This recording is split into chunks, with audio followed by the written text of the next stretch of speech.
Good evening, everybody out there. We have a couple guests tonight. We have Barrett Brown and we have Kent, and we are going to talk about all the fun stuff and actually do it basically on time tonight. It's one of those miracles. So we are going to talk about Project PM, Project Swartz, Project Hastings, the launches, the URL to the wiki going back up with all the new information reformatted, a lot more information on its way. Some asks for help out there if anyone wants to join in. We'll be talking about we'll be talking about Barrett's exploits in London over the last few days. I'm sure we'll do some clarification there. So the way we're going to do this is a little different than some of our other shows, as there still might randomly be a third person joining us. I have it set up to rotate through the second person who's chatting with us as whoever's speaking, as chat systems allow us to do. So you'll see me and then whoever's currently talking on the right, or I guess mirrored maybe on the left. I don't even know what you guys see. Anyways, let's go live. See if it also works, because we didn't have time to test. Is in production. That's what I'm saying. There we are. We are testing in production. We are doing it live. Okay, so let's fix some things about that and that. It was close. It was really close for not testing, gotta say. All right, so everyone, this is Kent. Barrett. He'll pop in as he talks. So let's open up with just let's get London on the streets out of the way so we can focus on the work stuff. So Barrett, I've heard from a lot of people about this cop who was undercover as maybe a journalist at a protest. And there was a sign there that said "Cops Kill," and there's pictures of you holding that sign, and then there's of course the edited version of that sign where it was cut down the middle and it says "Kill Cops." And at that point, a lot of people think agent provocateur. Who is this person trying to make us look bad? I've been explaining it that I've known you for a long time, and that you like more active text. You like text that speaks to action, and "Cops Kill" is descriptive.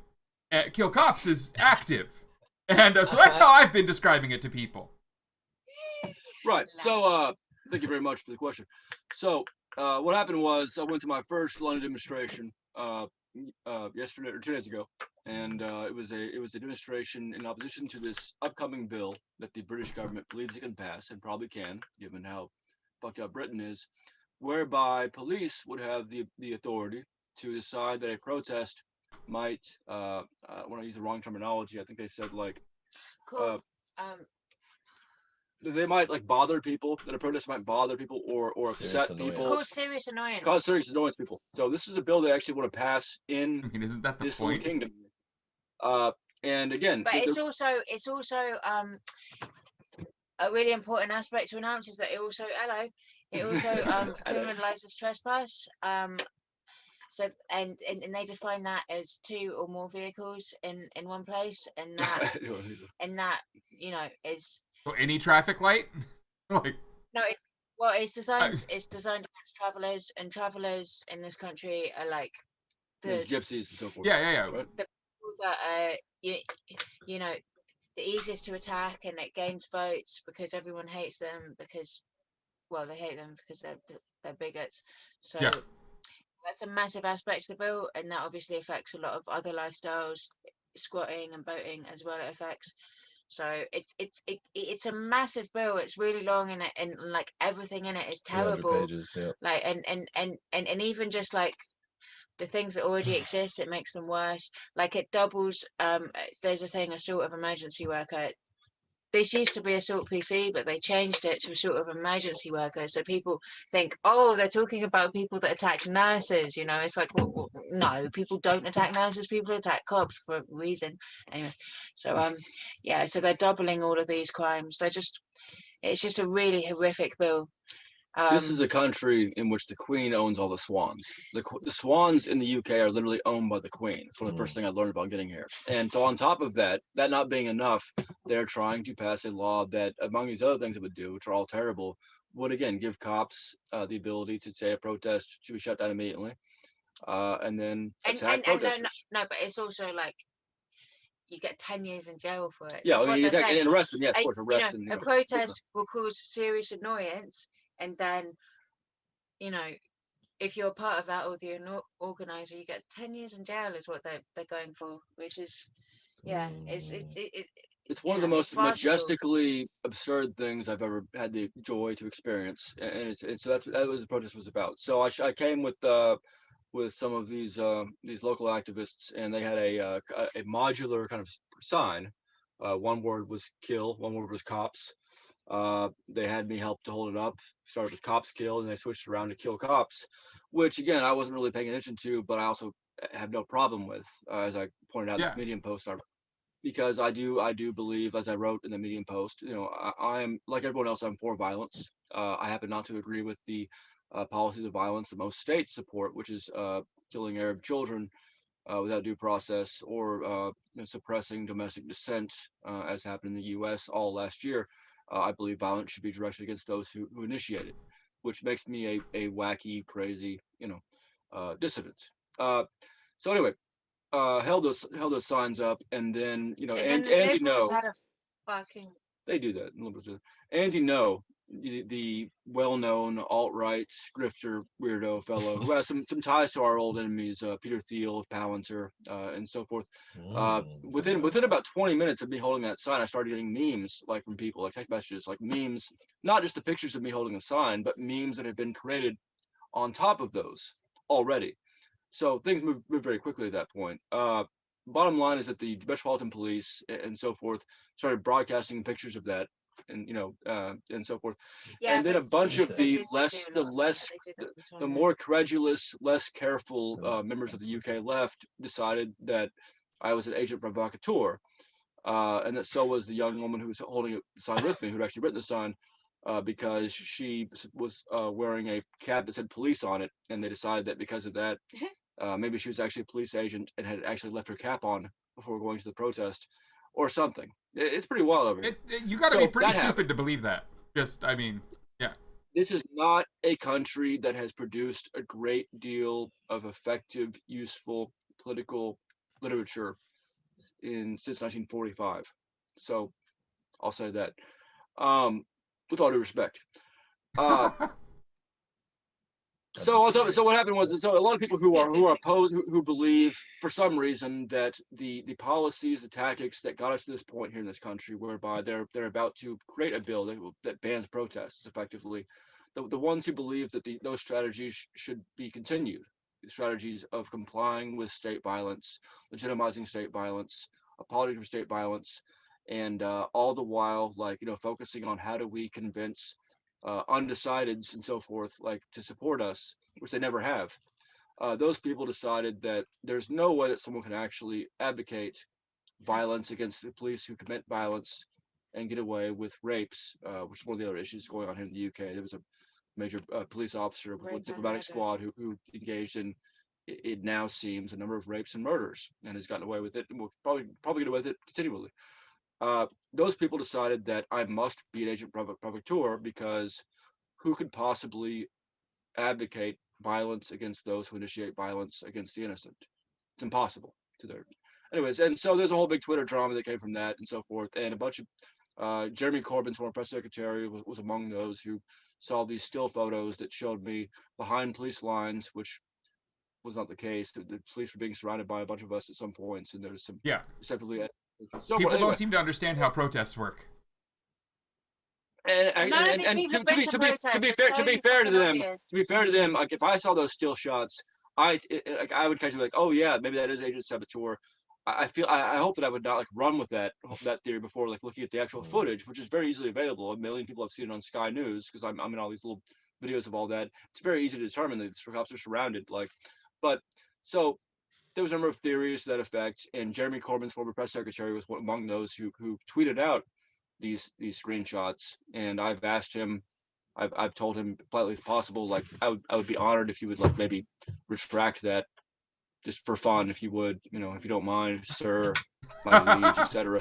respond to that. But anyway, but a lot of the people have retracted. A lot of people have apologized, which is wonderful because you don't see many people who admit like I made an error, I was wrong, I'm sorry.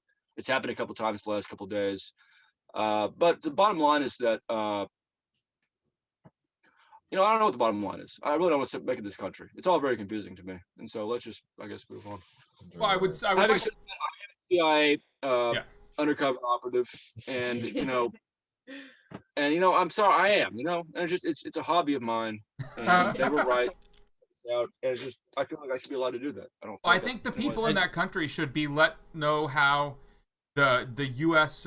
Legal system actually works, because the other argument being used against you now is that, well, you were facing 105 years.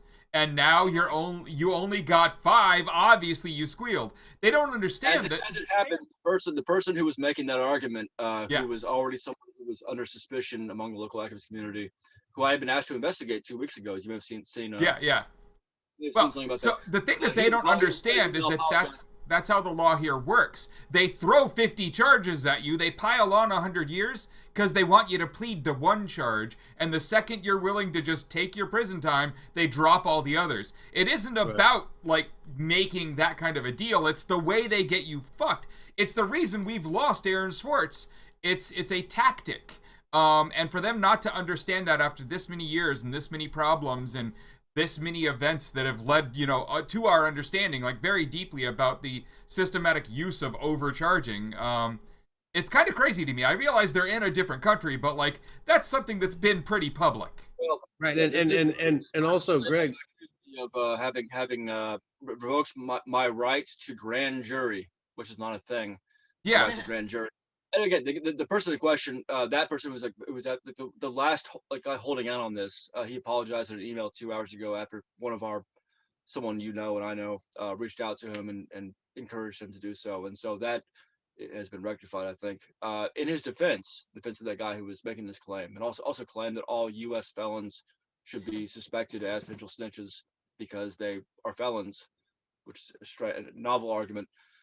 In his defense, he is kind of a punk ass, scrub. So yeah, it's not like he's intentionally trying to do anything wrong. He just doesn't know what he's doing, and is right. Been uneducated and unwilling to educate himself.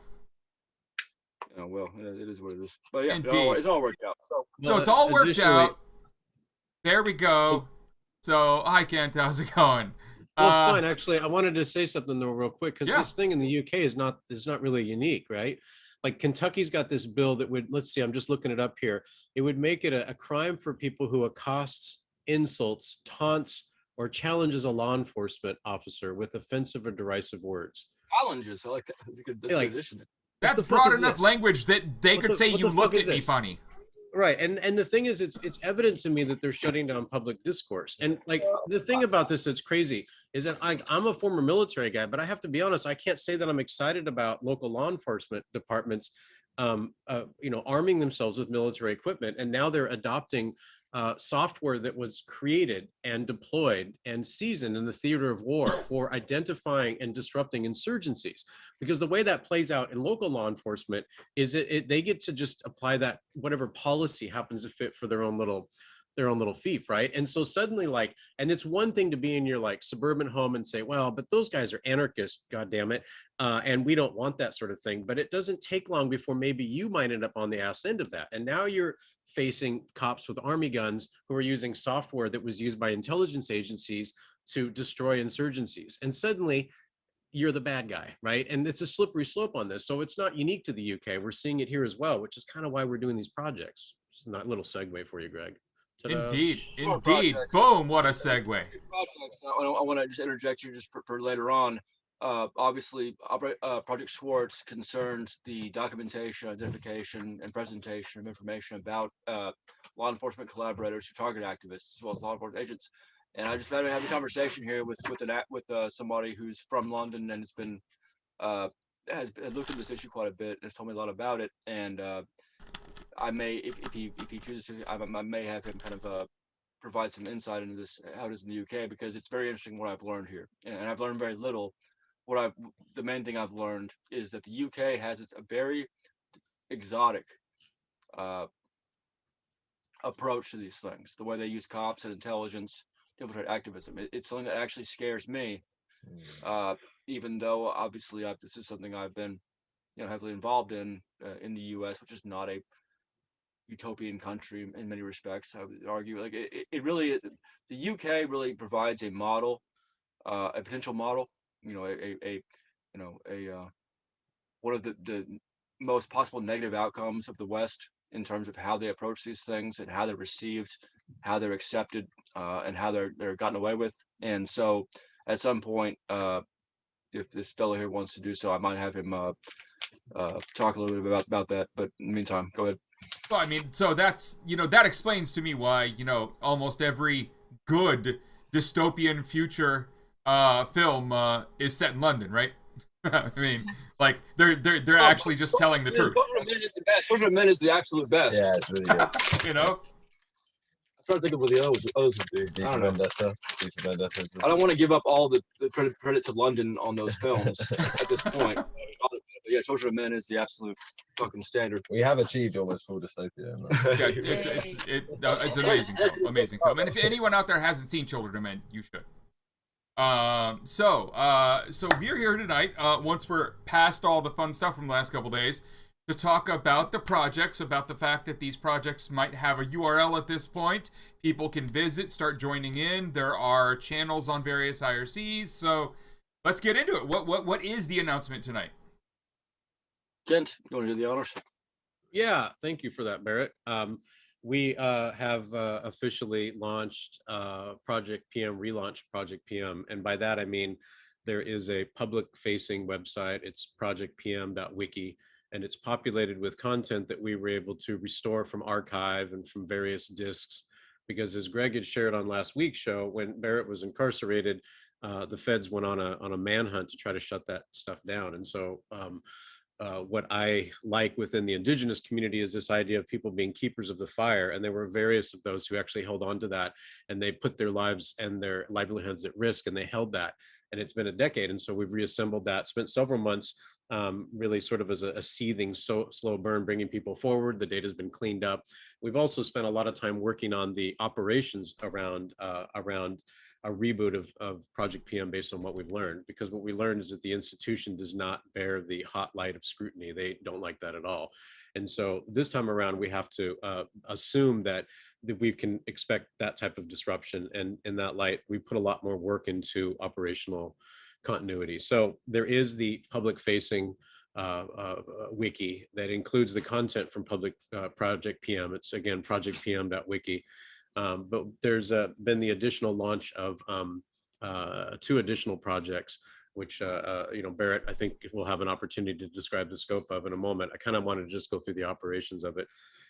There is a stage, and there's also my twin daughter in the background, by the way. I have tons of children because I'm basically a hoarder, just so you know. So I need you to go. You guys have to go that way. I have to go that way. I have to go that way. It's cool how my daughters dox themselves. I love that shit. All right. So the thing is that we have a staging wiki for the 3 projects, and it's on the Tor network. And we have a small number of people that we trust the most that are adding content and editing. And those numbers will be increased as we continue to acquire new people. And there's periodic pushes of that content to the public facing. And then we've had some backups on that with the assumption that that'll go down. We're ready to receive new folks. That's where most of the attention is gone, because we expect to recruit people. In fact, an announcement went out to a little over 40,000 followers of some activism that happened in Oakland, and there's more of those announcements going. That happened last night. And so what that does is that brings people to us. We've got the non-ops IRCs set up. So that's Proj PM, Proj Hastings, Proj Swartz. I'll put the links in the chat here in a moment. And that's where we will receive them. And then additionally, we have a more proprietary IRC channel that's a server that's sitting behind Onion. We've also went ahead and documented what we would call best practices. Barrett's described it in the context of activist best practices or gamification, but we've kind of thought of it in terms of like, how can we bring together the things we've learned in terms of activism in the streets and online, and then put together a series of brief videos that would share some of those best practices so we can remain compartmentalized while being effective. And likewise, there's 2 videos that really share some of our best practices on doing research. And then there's an additional video that'll be published pretty soon that'll talk about journalistic rigor.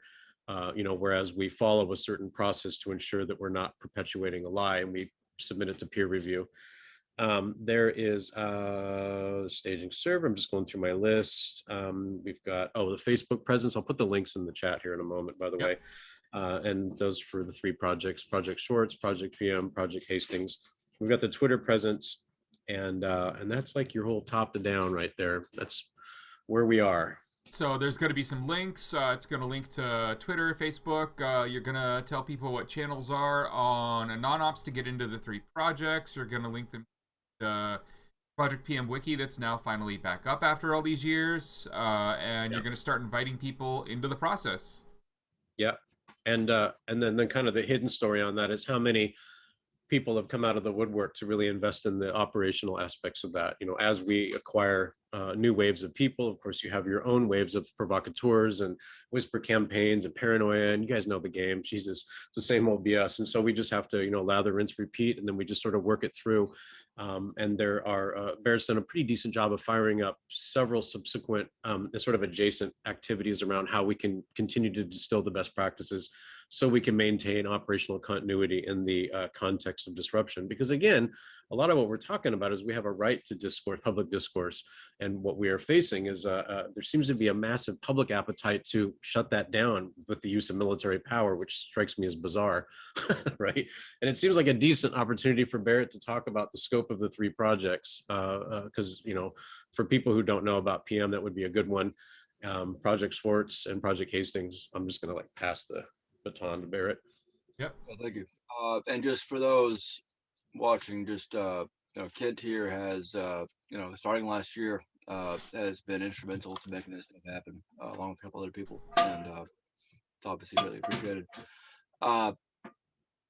So Project PM, the old investigation into the intelligence contracting industry, into surveillance, disinformation, data mining, so forth, things that it would have been better had these warnings been acknowledged and disseminated by the press 9 years ago, 10 years ago, but weren't. But we have another chance now.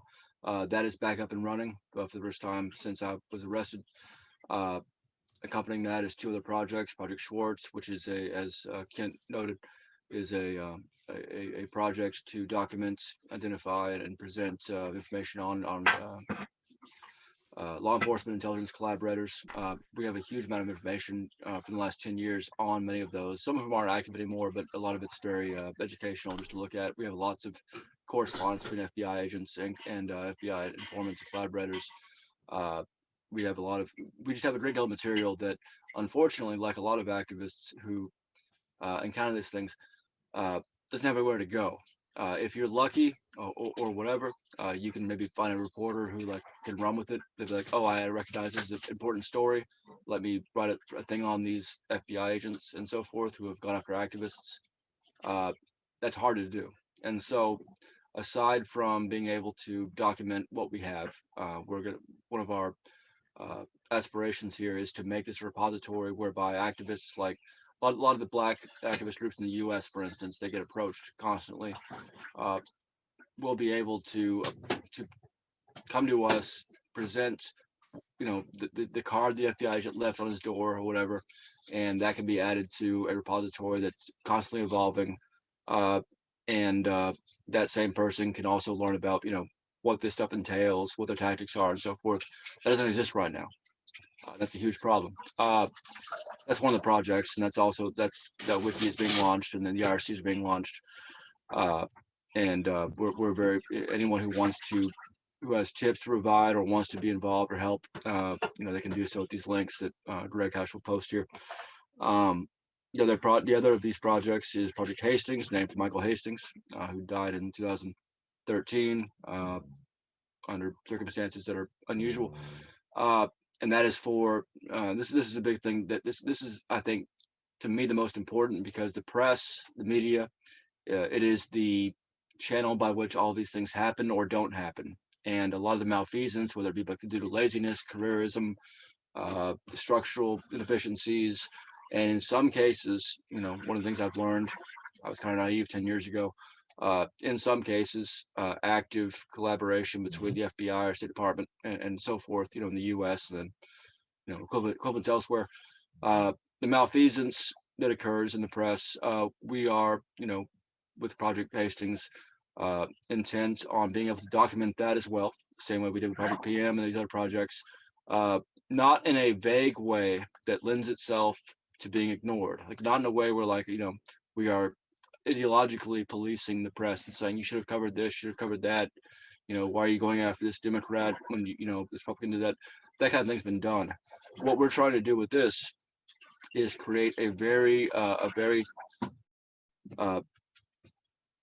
distinctive, nuanced approach to determining what malfeasance is and presenting it in a way that makes it very difficult for those who do it to wriggle out of it, to ignore it. And so to that end, and I encourage anybody interested to read this class system we've created to define what we mean by malfeasance in the press.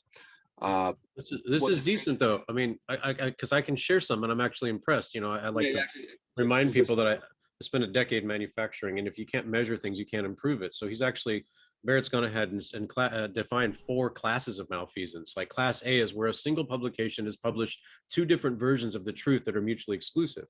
Class B malfeasance is where a major outlet writes something that contradicts another major outlet. Class C malfeasance is where one outlet writes something that contradicted by another with compelling evidence.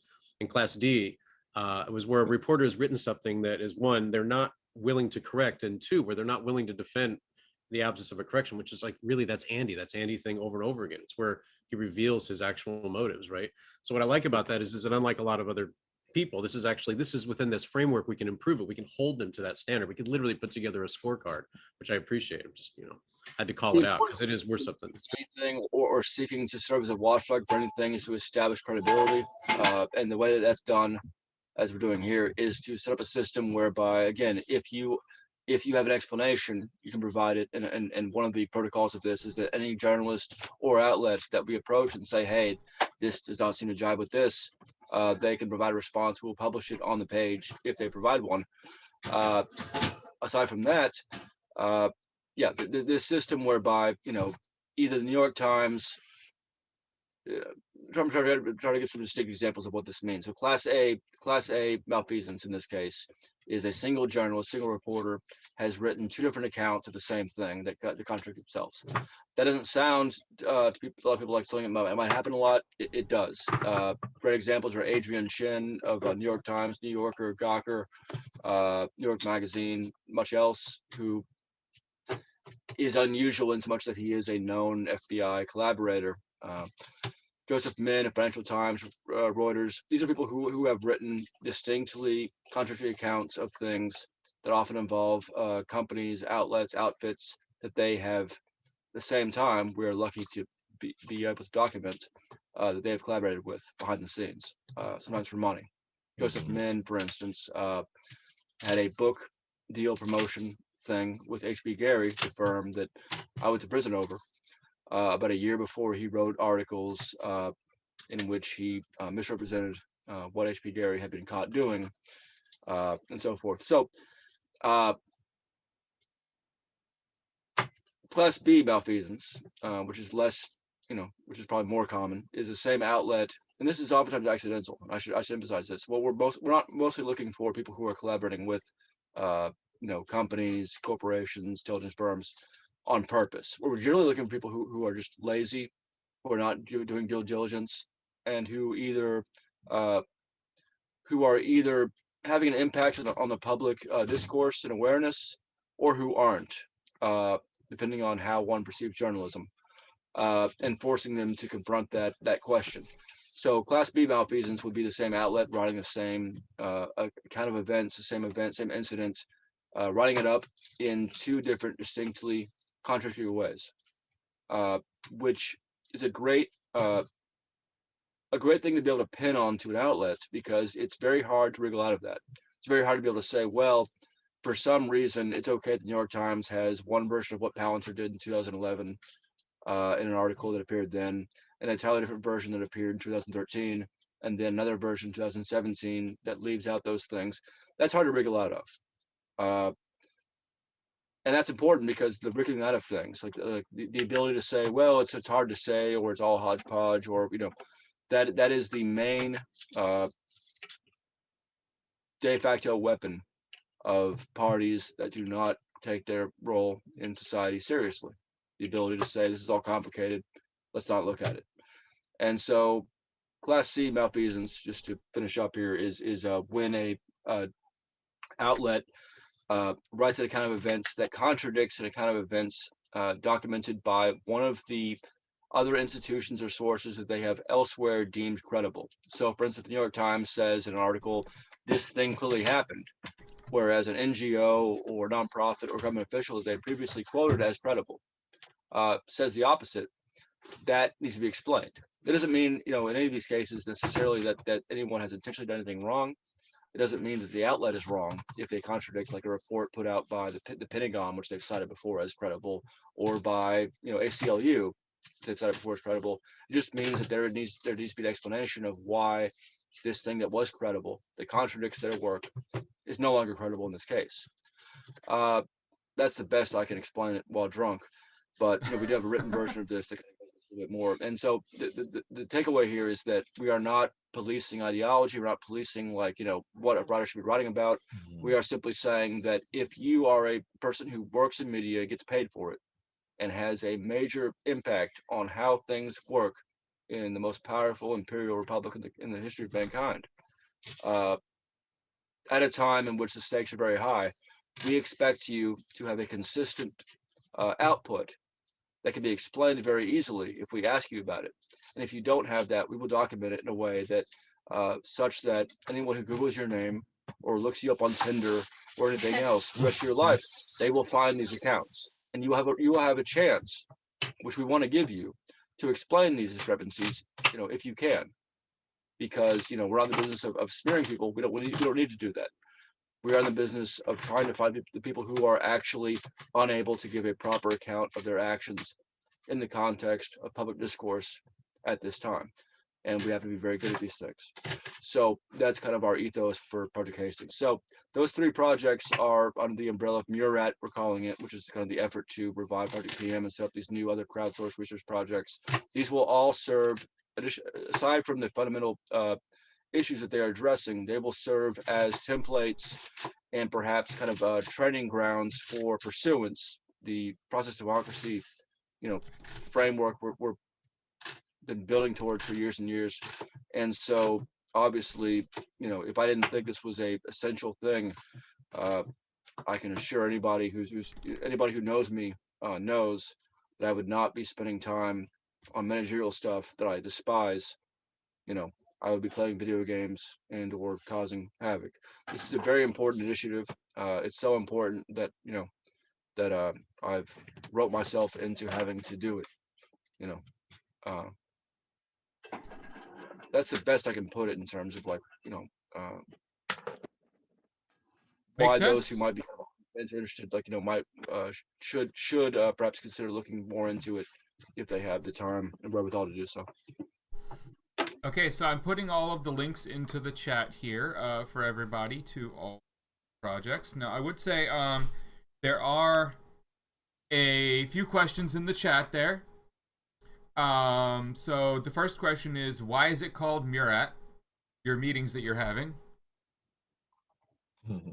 The answer to that is that Murat is sort of a funny little icon of mine, because he is best known these days. He was a French revolutionary figure who was stabbed to death in the bathtub.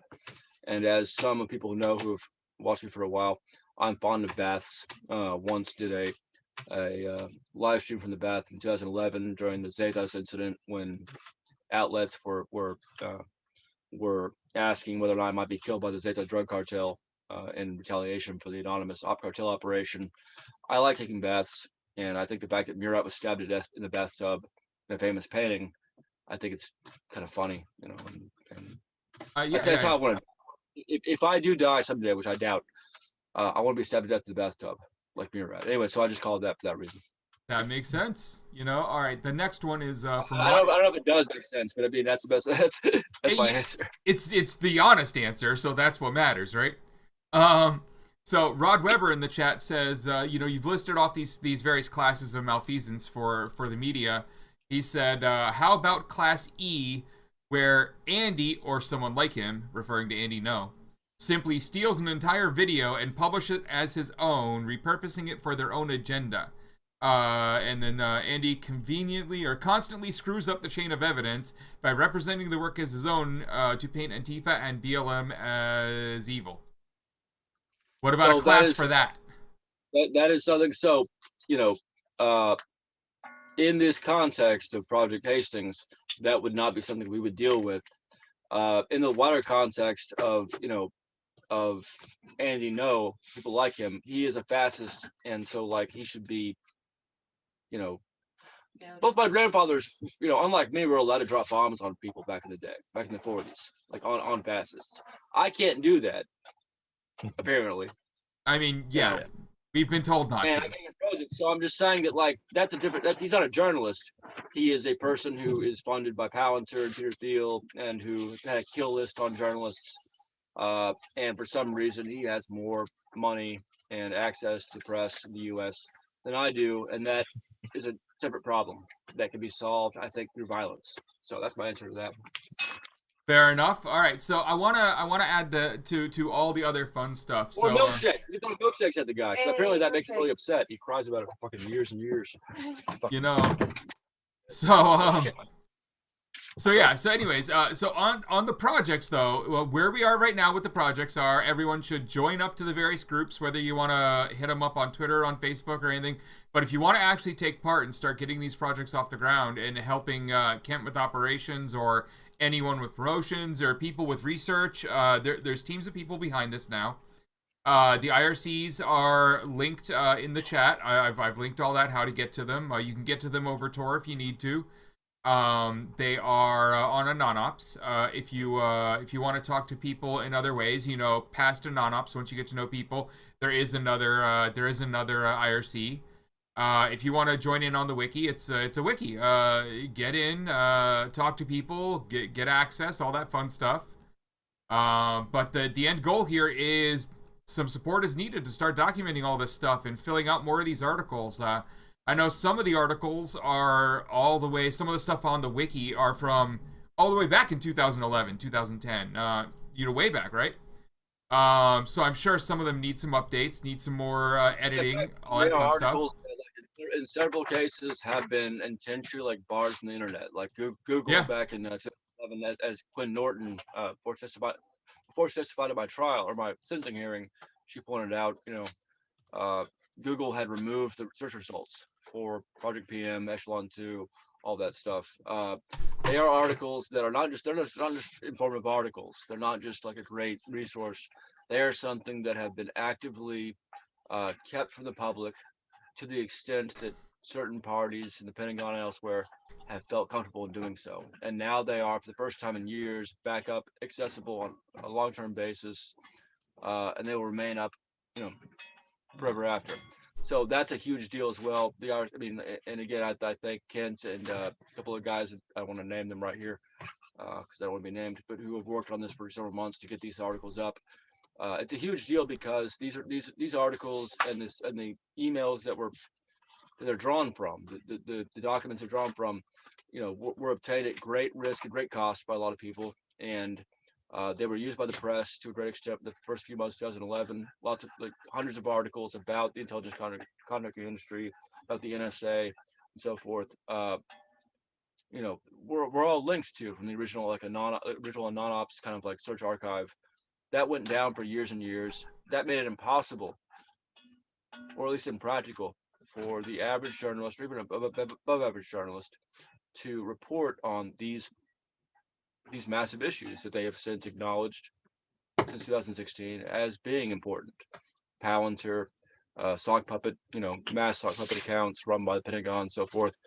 And so the fact that these are up again is huge. And even those watching this who aren't interested in participating, don't want to can't volunteer, don't have any tips to give us, whatever, should take a look at these wikis that are now back up, because the articles there were sufficiently damaging to the powers that be that everyone who so much as donated to my legal defense fund was investigated by the FBI. And then who were later sued for that. Everyone who contributed to those wikis were investigated by the FBI by their own admission. These are articles that are, they were worth fighting for and worth putting up and worth going to prison for, and now they're back up for good. Well, and in addition, I do want to mention, Gregg, that in addition, we have also documented a number of videos. Gregg has put them in the chat, the links to them, but I do also want to just emphasize and call attention to them, because it's not that we haven't learned things in the past 10 years. Like, one of the benefits, of course, of having been pursued into the shadows is that we operate actually pretty well in the shadows. It just means that we still want to pursue truth and transparency, but we can do so while compartmentalized and in a very decentralized manner. So a lot of those best practices have been captured in videos. There's 5 videos that are in there. They're only about 4 minutes and 20 seconds in length for some completely arbitrary reason. And they're very easy to remember. And they have to do with, one of them is how to put together an effective small hive or holon. I kind of like the holon reference because it references holonic philosophy. And I do also like, there's one that talks about the use of inside jokes to form a basis of multi-factor authentication. And that might seem kind of esoteric, but what it means is that the linguistic AIs that are used by the feds are completely baffled by in plain sight references to nonsense. If humans are confused by inside jokes, AIs are completely baffled by it. And so there are a number of things that have been compiled as best practices, and there'll be more of those that'll be put out. It wouldn't hurt to go through and just share those. And also it would be cool if y'all could share some of your best practices. One that was put in there is how to do a delayed tolerant node functionality, or DTN, which means, in the event, I see Splendid Spoon, praise of the chaos gods, makes me giggle. There are times when we have to declare radio silence, and yet we have to maintain execution continuity. So there are recommendations on how we might be able to pull that off. These are all sort of battle tested, if you will. So a lot of y'all have some of that wisdom, because it's the only way you could gain it. And we would encourage you to come forward, because of course we are talking about putting content about the 3 projects in there, but there's this whole meta layer, which has to do with sharing those best practices, because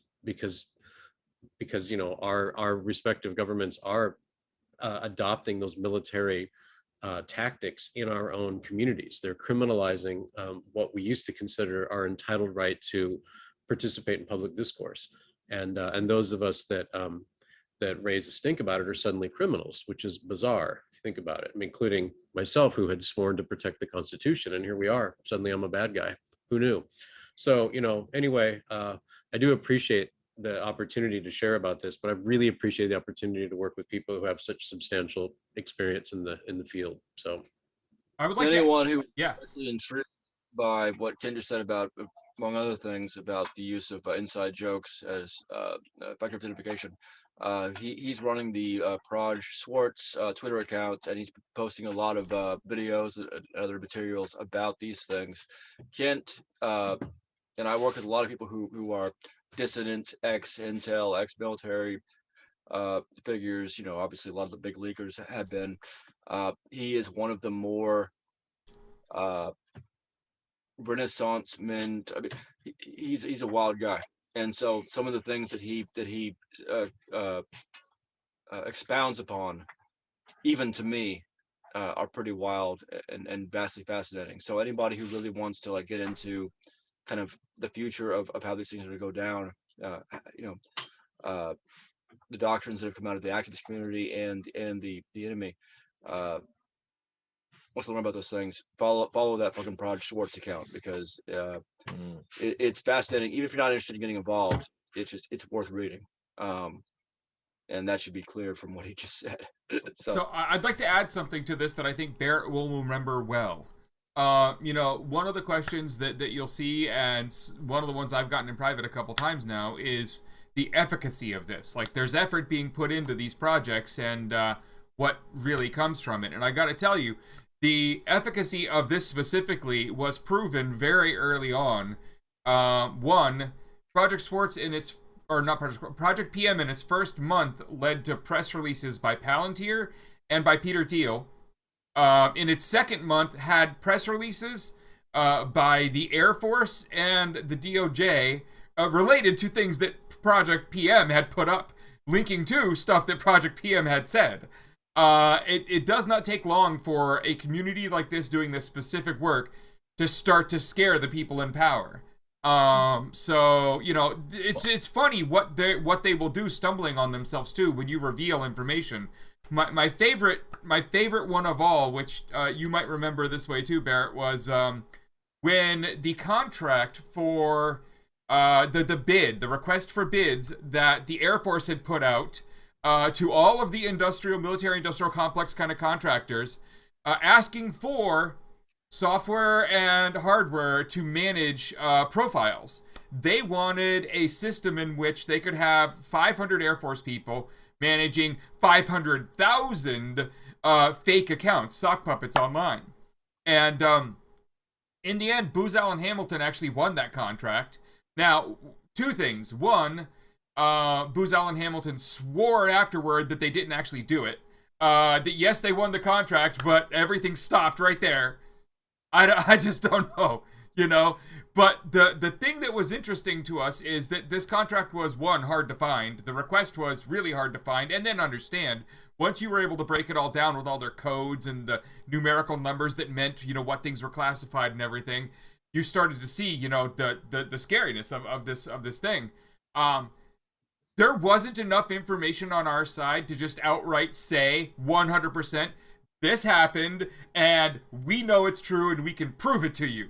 And then 2 days later, the Air Force, knowing that we didn't have enough to prove shit, released a press release saying, yes, that happened. We're sorry, but we didn't end up going forward with it. We realized the mistake we were making, basically. And I love the idea that projects like this can make people trip over themselves like that. Because if they hadn't done that and instead had put out something saying that had entered the system, but it was something that was not supposed to, and it never went anywhere, it would have been a believable story to the media. They would have gotten away with it, and it wouldn't have gotten legs. But they were so scared that we might have thought that they actually did it, that they actually gave us proof that what we claimed was true. And that type of shit is common when you're covering these people. Well, and in fact, as I like to say, sorry, Barrett, as I like to say, is that when governments are in a state of duress, particularly fiscal duress, they lose interest in humanitarianism and democracy, but never police power. That's historically the case.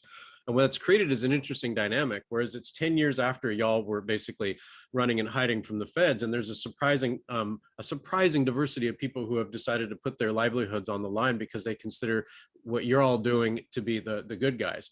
And, you know, I mean, as you guys know, my background's in information security. I worked at Tripwire and Tenable. I actually gave a presentation at the NSA about software agent design. And now I'm drummed out of the business because I have broken ranks, right? But there's a surprising number of people who are looking back and saying, wow, what team am I on? Really? Like, this is the team I'm on? Because as you had noted, Gregg, like, it's funny when you study ethics in school, they tell you that people would do the right things. It's not really true. What they do is a risk assessment based on reward and pain. And what we have to do sometimes is deliver that pain to help them remember that maybe they've overstepped the line. And it doesn't always have to be painful, but sometimes it does. Sometimes they just don't get it, right? And I'm all for ending people's career if they have a hard time understanding that they have made an egregious overstep. I'm a big fan of that, actually. So maybe they could join us when they've done some soul searching. So anyway, that's before, like that is a regular occurrence. You know, and it's a complicated calculation they make. You know, so some of them, obviously, no one is entirely just like amoral. Well, some people are, but you know, and some of them, you know, it does help. It does help. Religion is based on this. It does help to have the impetus that maybe pragmatically it won't be a great idea to work on a side that is historically, I think, in some ways losing, which is the state side. Yes. I mean, honestly, we're talking about tens of millions of people facing eviction at the same time that the governments are going over head over heel. Oh, and by the way, Barrett, I don't know if you've noticed, but you know, it's been almost 2 months since about 111 people died in Texas because of the failure of infrastructure. But now it's Texas season, right? So it's t-shirt weather. It's like 77 degrees Fahrenheit out. And suddenly there's this rash of fires in homeless camps, which is, by the way, it's not campfire season in Austin. That doesn't make any sense, but it does because the people who want to refund the Austin Police Department are also behind the effort to criminalize homelessness. So nobody's surprised, right? This is what happens. At the same time that the only people that can afford homes in Austin are people that are leaving California, and it's just driving people further and further east, mostly poor people of color. And there's a lot of people that don't know where they're going to live or how they're going to eat. Of course, the government's got to figure out how to arm up on their police force. And so then what they do is they victimize the most vulnerable. And if you speak out against it, you're the bad guy. And suddenly we get to choose like who is the good guy, who's the bad guy there. So Jesus, we've seen a lot of the activists who have been driven literally into homelessness. How many people, how many of y'all, just do a survey, have been hardcore, been OG, and it's driven you into the fucking gutter? And the government don't give a shit because it's a meat grinder at our feet. So we've got to, we got to do something, right? Thank you for that. Housing is a human right. Fuck off, everybody. Damn straight. I love it. So my daughter just said bad daddy with the F word. Of course. No, but train them early for the protesting. So get them going at a young enough age so they're ready for it when it's time. Yeah, did you see this? Did you see this, Barrett? My insubordinate daughter with her signs. She's just like, I got it. I'm on your team. Knock it off. Just got them all over the place. So yes, that's the projects. They are underway. They are ready for outside support. They're ready for people to join up. They are the wiki is back up. They were both right about the database itself from the Project PM wiki was hot potato. Basically, if you had that or you had control of the domain or anything else at the time that Barrett was about to be on trial and going to prison and the site had just come down, the feds were hunting for it and trying to make sure it didn't exist anymore. It went through many hands, and everyone who had it was scared to have it. And as it passed on to other people's hands, we ended up getting it spread enough that it survived till now, which is great. But they did not want.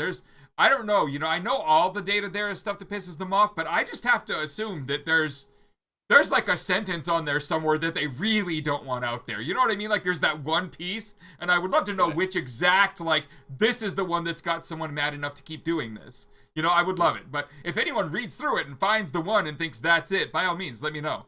But yeah, definitely go look at the wiki, go check things out, meet them on the social media, the Facebooks, the wherever you want to do it. Thanks, SP Zone, for the sub. Now, I do want to mention something here that Rob Weber brought up. A couple things, actually, because Rod is always on top of everything. Some of you might know that I was out in Minneapolis for the events of the opening of the Derek Chauvin trial. And I got a chance to meet Nico of Unicorn Riots. Absolutely amazing person. Like, I can't say enough how awesome he is on the ground. The people there love this man. They will not start events, like the music doesn't start, the microphone doesn't start until they know Nico is on camera. And he's got them framed right and he's happy. And it's not because he's doing that, because he's some prima donna camera guy. No. They're begging him, like, get set up so we can go. Like, they love him. So the fact that as the camera guy for Unicorn Right, he's really built that strong bond with all the local protesters says so much about his character and who he really is. The government is now going after Nico, and it's related to the DAPL, the Dakota Access Pipeline. They want every bit of film, every bit of texts, any emails, anything related to that. And of course, Nico is under the impression of "fuck you." So we're gonna have to see where this goes. We're gonna figure this out. But Unicorn Riot are talking about it. They are dealing with lawyers and all the other fun stuff. So you can check out their Twitter for any links to anything, like maybe there's some funding drives going on, stuff like that. But definitely look to see what's going on with Nico, because we need him out there. He's really good at what he does, covering these events, getting to them all, spending his time. And everyone just absolutely loves this person that knows him in person. And I was lucky to get a chance to meet him and get to hang out for a little bit. And you right. Also, it is absolutely one of the most effective in the last 5 years since I've gotten out and been able to see it. Like effective outfits. They have Joe Fionda from Project PM. One of the great our great colleagues from the last 10 years who has been on the right side of everything, who has been instrumental in pursuing Trump administration, kleptocrats, and so forth, Ukrainian politicians. I mean, just a walking encyclopedia of kleptocracy. He's involved in it, and it seems like they've got this thing in hand, but they are so vastly deserving of support and attention on this matter and everything else that it is worthwhile for everyone watching to follow them on Twitter and keep an eye on that, because that they are doing a lot of background work, even aside from the stuff that comes out publicly. They're the ones kind of behind it. So there's an additional thing I would add, Gregg, is that we are living and working within an environment of ubiquitous monitoring, and so there have been some best practices that have been brought forward. Some of that came from those of us that came from the security and military side. Some of it came from our indigenous brothers and sisters who have had to work within that pall for centuries. And so I actually just put a video in there. One of the videos talks about the use of inside jokes and proprietary language as a basis of multi-factor authentication, which is a pretty decent exercise. But this video actually talks about the use of trash in graffiti, which is ubiquitous within urban environments. And this one is really effective. I've used the heck out of this one for years, in particular in collaboration with the houseless, because, there's a really simple trick, by the way, I like to tell people, is that when you are on the streets, cigarettes are a form of currency. But if you're a house person, it's all trash. But if you're on the streets, Marlboro Blacks, half of them smoked. Someone leaves 5 or 6 along my normal path, and I'm pretty sure that it's someone I know, right?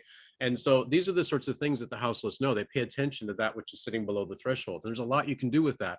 What's cool about that is that if the feds decide they're going to give you a subpoena and be like, I want all the messages, they're like, are you fucking kidding me? Because you just basically talked about the trash and the graffiti. And I'm not going to fess up to that, by the way. The sweet thing about that, flipping that around, is that if we can effectively adopt this as a methodology, we also troll the feds into looking at garbage, which just makes me fucking laugh. I'm just a decent troll in that regard.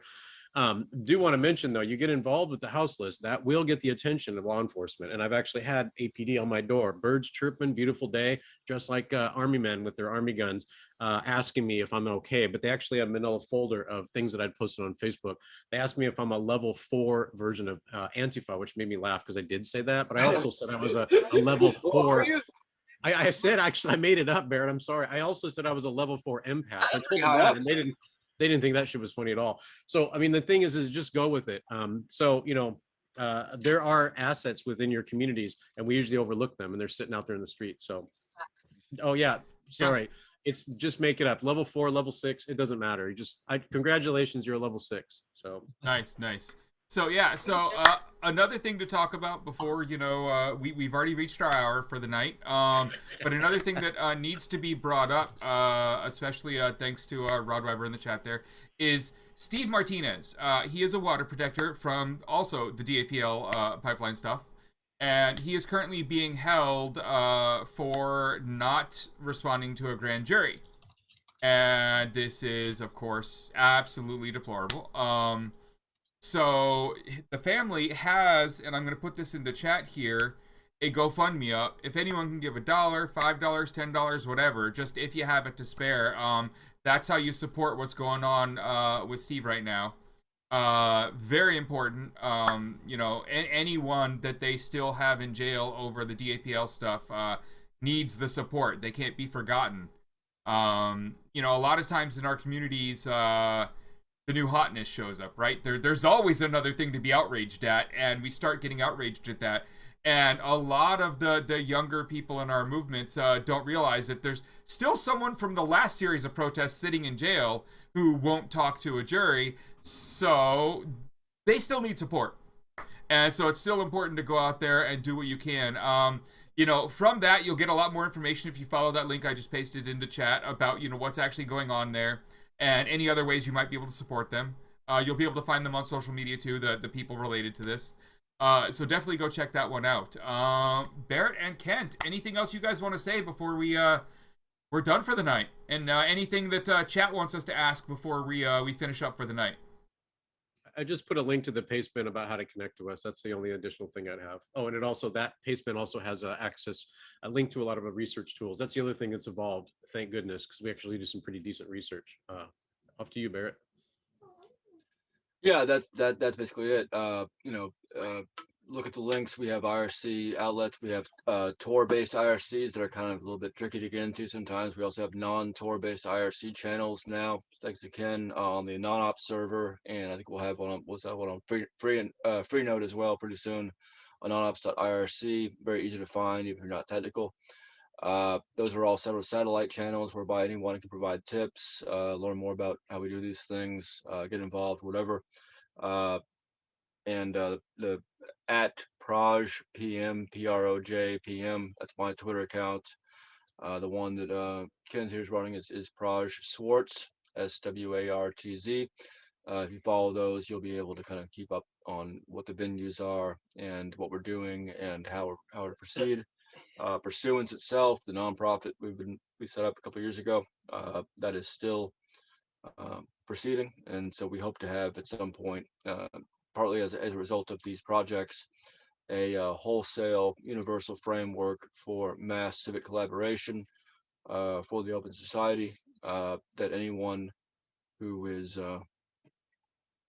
willing to work on behalf of these things can join and put their energy or information or efforts to use in the most conducive possible way. The most important thing in the next few years is that we outdo the states and the kleptocracy in terms of how we harness energy, how we harness information, how we put these things together, how we limit the frictions that come about whenever people work together, and that's the kind of things we've been looking at both the wholesale level and the retail level for years and years, and that's the kind of thing we're trying to solve. And anyone who wants to help, in general, like if you can't participate, you can't get on the IRC, whatever, just spreading links to some of the articles and posts and talks we've given to people who might be interested. That's a very effective way to help us out with this. And so, yeah, thank you to everybody who's been. Greg, I want to add something real quick. I was with the anti-fraud industry until 2017, and I designed machine learning algorithms.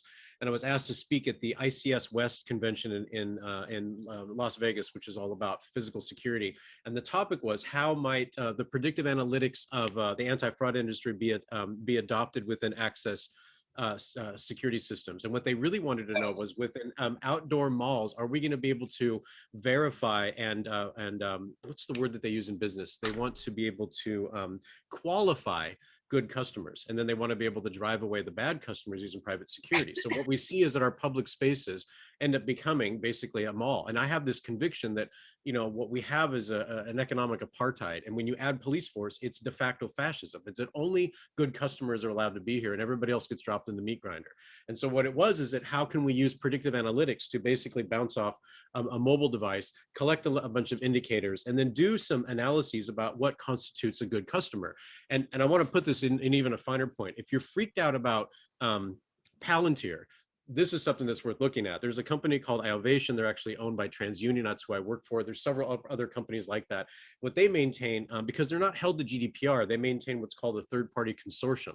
So what it means is that they analyze every transaction across thousands of vendors. And for Iovation, that's every Amazon transaction, every Citibank. That's 7 billion devices. That's billions of transactions. And so they'll watch everything from, with your device as a proxy to the user. They'll watch you go from porn sites to bank accounts to gambling sites to Amazon, and you can watch that behavior across there. And of course, it's through the lens of being able to catch crime, you know, basically crime rings. But what it actually is that we got to be able to figure out how to emphasize the benefits to good customers to the detriment of those who aren't. So what you see is that the adoption of this sort of military type thing in the private sector to create a de facto fabric of fascism. That's literally what's happening. It's the kind of shit that's radicalized people like me, like, fuck y'all, I'm out of here, right? And so that is kind of what we're up against. And it's not that we're, it's coming to us, it's literally here, right? Like, did you know, for instance, that if your battery's below 5%, it's less likely you'll get your credit card application approved. Also, if you have been reported on Match.com, it's less likely that you'll get a acceptance from Upwork because they're actually using the same third-party consortium, and it's not actually transparent in any manner. It doesn't have the GDPR constraints. So, you know, this is really what we're up against, and this is why there's so many, I'd say, normies saying, "Fuck this, fuck my LinkedIn profile." This is the thing that we get involved in. This is not at all what I signed up for. So, so that is what we're up against, and it's just that important. It really is big data.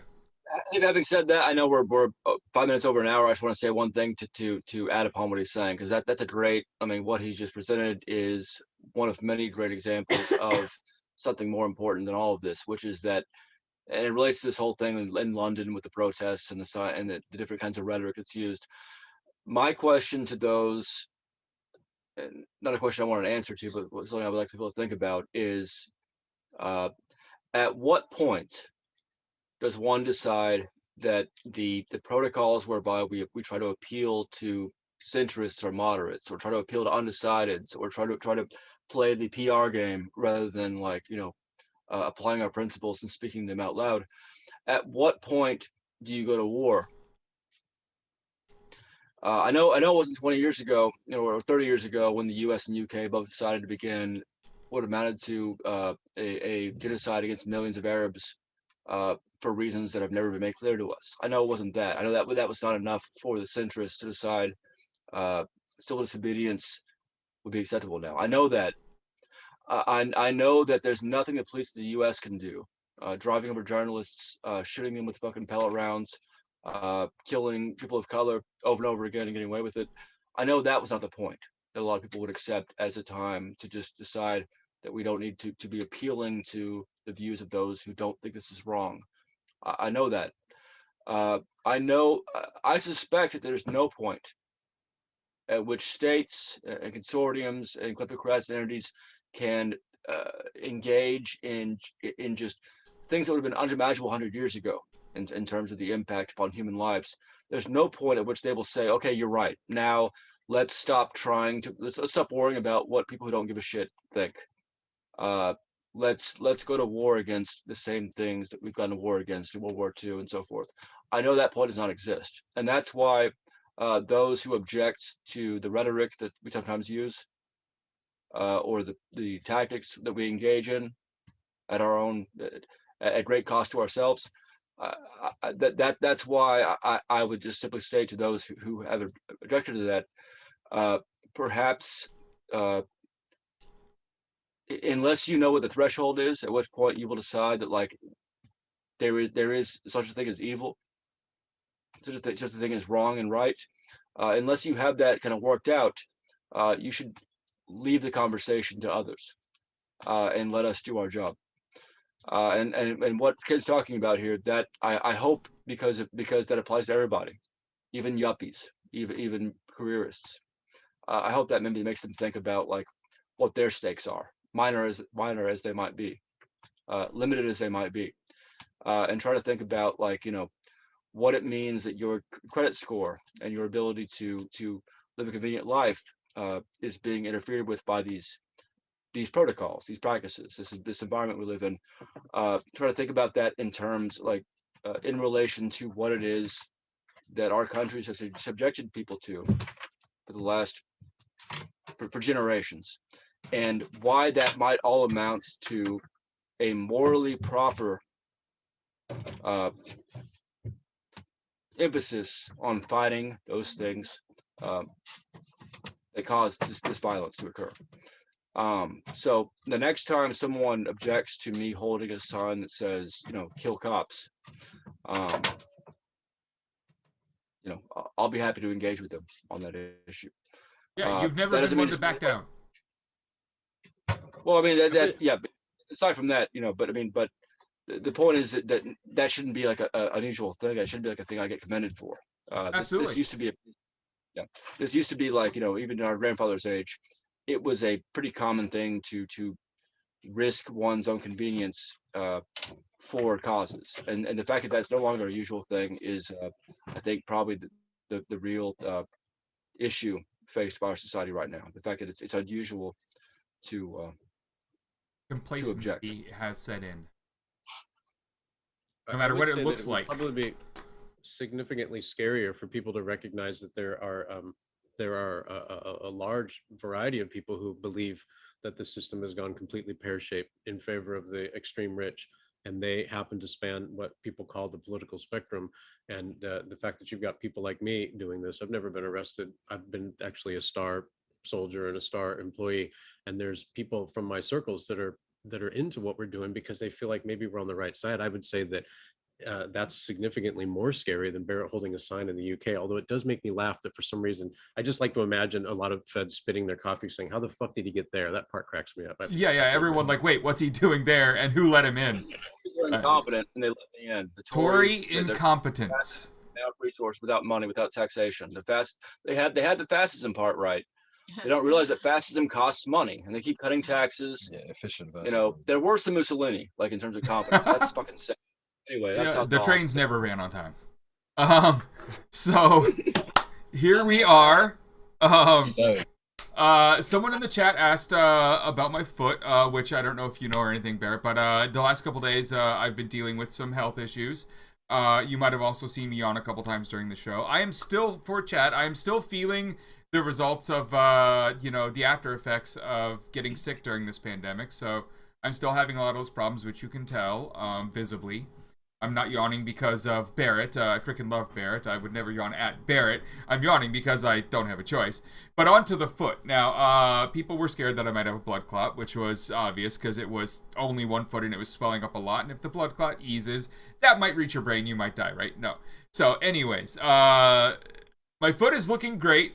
Using the compression sock and everything, everyone has gotten the swelling all the way down to non-existent. So I think I'm in good shape here. I don't think I have any planned hospital visits in the next couple days. Let's hope. That's where we are with that. Yeah, and if you didn't know, Barrett, like I had one of those scares the last couple days. Good times. I believe in you. I feel like it has a great future ahead of it. Yeah, I'm taking NSAIDs. I've got the low-dose Bayer and all that stuff, so it's not that bad on my stomach or anything.